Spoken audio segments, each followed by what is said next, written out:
خان او زارا د شپې خپل کور طرف ته ځي چې اچانک دی باندې تیز باران شروع شي. باران ډیر زیات تیز وي. زارا خان ته وایي خان باران خو ډیر زیات تیز شو، هیڅ نه ښکاري. هاو زارا اوسې هم نه ښکاري چې چېرته ودرېږو. هاو خان سړک بالکل خالی دی، نه چېرته دکان شته دی او نه چېرته کور، هر خوا تیاره دی. پریشانه کېږه مه، که چېرته ځای ښکاره شو هلته به ودرېږو. یوه ښځه په لاره کې راښکاره شي. زارا او خان ته وایي بیبي تاسو دواړه لمدې شوي یئ، راشئ زما دکان ته، شاته زما کور هم دی، هلته ننوځئ. زارا په حیرانتیا سره وایي عجیبه کار دی، همدا اوس خو مونږ راغلو، دلته خو هیڅ کور یا دکان نه و. د دکان او د کور اچانک چېرته نه رالل؟ هاو اول خو دا ما هم نه ولیدلي، د دکان او د کور ناڅاپه د کومه راغلل؟ چوډیل په مسکا سره وایي باران ډیر دی، ځکه به دا تاسو ته لیدل شوی نه وي، دا دکان خو همیشه دلته کې و. زارا په شک سره ګوري. انسانو کله به مونږ خیال نه وي کړی، تاسو به رښتیا وایئ. هاو راځه زارا، راځه چې لاړ شو. څنګه چې دی هغې کور ته دننه لاړ شي نو دروازې بند شي او د کور نه یو عجیبه څښابونی راځي. زارا وایي خان دا کور ډیر عجیبه ښکاري. هاو ډیر زیات خراب او مردار بوی دی ورکې. چوډیل په چل باندې وایي کینئ، تاسو ټول لامده یئ، زه درته اور بلومه، نو تاسو به اوس وچ شئ او ګرم به هم شئ. په دا کې چوډیل جادو وکړي او جادو په ذریعه کې زارا او د خان لاسونه خپله بند شي. زارا چغه وهي خان زما لاسونه بند شول. هاو زما هم بند شول، دا رسۍ له کومه راغله؟ چوډیل په خندا شي اوس تاسو دواړه زما جال کې بند شولئ، زه به اوس د تاسو نه جلیبي جوړوم او بیا به تاسو په مزه باندې خورم. زارا په یره باندې وایي تاسو کې مونږ پرېږده. چوډیل په اصلي شکل کې راشي او وایي زه هغه یم چې خلک ورله چوډیل وایي او نن به تاسو زما خوراک وایي، ولې چې زه ډېرې ورځو نه اوږې یم. چوډیل لویه کړهایي راواخلي او تیل پکې ښه ګرم کړي. زارا څوک و؟ دا خو مونږ وژني. خدای لپاره مونږ آزاد کا، مونږ تا ته هیڅ هم نه دي ویلي، ته آخر مونږ ولې خورې؟ چوډیل وایي زه څومره ورځو نه اوږې یم، اوس به ما خېټه د تاسو د وجه ډکه شي.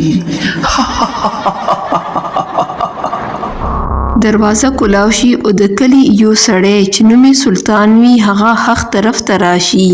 سلطان په چغه باندې هغې چوډیل ته وایي هی ظالمې چوډیلې، دا خلک پرېږده. چوډیل په غوسه باندې وایي سلطانه ته راغلې؟ هاو زه د دې کلي یم او دا خلک زموږ کلي دي، ته دا داسې نشې مړوې؟ پرېږده، زه وایم پرېږده دا خلک.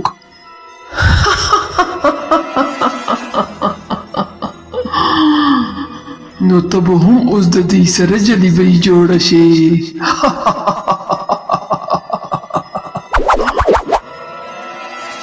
سلطان په څه طریقې باندې خان خلاص کی.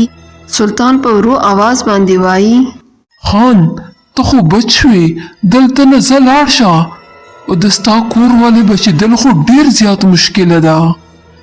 خان خپله ښځه نشي پرېښوی او هغه وایي نه نه زه دلته نه بغیر د ښځې نشم تللی زه به خپله ښځه هم دلته نه ازادومه چوړیل خبره شي نو په چغو شي. تاسو ماته دوکه راکړه اوس به زه تاسو درې واړه په ګرمو تیلو کې اچومه. جادو غږ راشي او درې واړه په رسۍ کې بند شي. ہے سلطان ټولو کې پهله به زه د تا نه جلیبي جوړوم ولې چې تا ما په رزق باندې وار کړی دی. سلطان په یره باندې وایي نه نه ما مخوره چې څوک خوري هغه وخوره خو ما پرېږده اوس ډېر ناوخت شو. هغه چوړیل سلطان په کړايي کې وغورځوي. ها ما بچ گئی ها ما بچ گئی ها ما بچ گئی.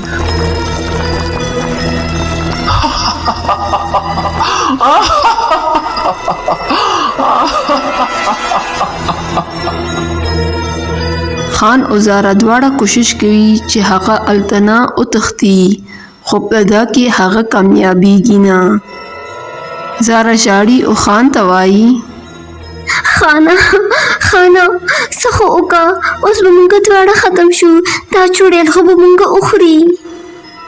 خان په عزم باندې وایي یو چانس شته دی زه خپل پوره کوشش وکوم ته فکر مه کوه.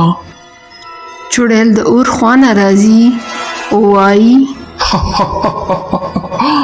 اوس به زه د تاسو خوند اخلم دواړه به زه په نمبر کړهایي کې اچوم.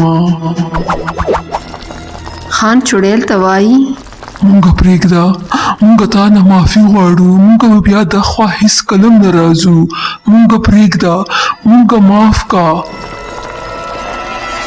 خان د چوړیل خپو ته راولویږي. چوړیل په مغرور انداز باندې وایي ته چې څومره معافي غواړې زه تا نشم معاف کولی ولې چې زه وږی یم ما ډېر وخت نه څه نه دي خوړلي او زه تاسو هیڅ کلم نشم معاف کولی. خان رو چوړیل خپو طرف ته ځي. خان وایي چوړیل خوري زه تا خپو ته ټیټېږم خدای ته وګوره مونږ پرېږده خدای ته وګوره مونږ پرېږده. سلطان چغه کی او چوړیل د خپو نه راونیسي او په کړهایي کې واچوي. تا ما سره دوکه وکړه او چوړیل په خپلې جادو کې غرق شي. چوړیل مړېدو سره د هغې لاسونه هم خلاص شي هر څه غیب شي.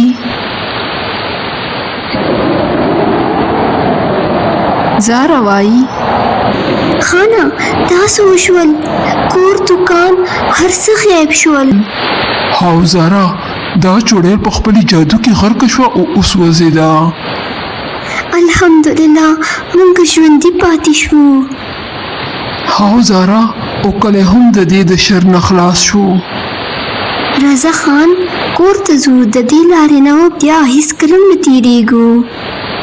له هغې شپې د پسا خلکو ویل چې د هغه سړک باندې هغه دکان او هغه ښځه بیا هیڅ کلم چا ونه کتله او داسې ټول کلی د دې د چوړیل د شر نه محفوظ شو.